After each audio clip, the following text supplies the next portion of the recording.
Good day everyone. So today let's learn why software engineering is important. So as we enter an era dominated by automation and artificial intelligence or AI, the importance of software engineering has reached a new heights.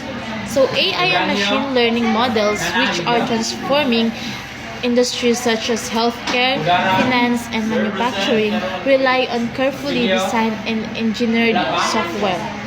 So these technologies require not only specialized algorithms but also robust systems that can process vast amount of data while maintaining accuracy and efficiency.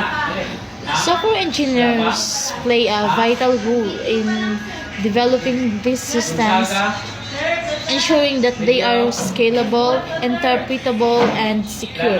For instance, in healthcare, AI-driven diagnostic tools are revolutionizing patient care by assisting doctors in detecting diseases at early stages.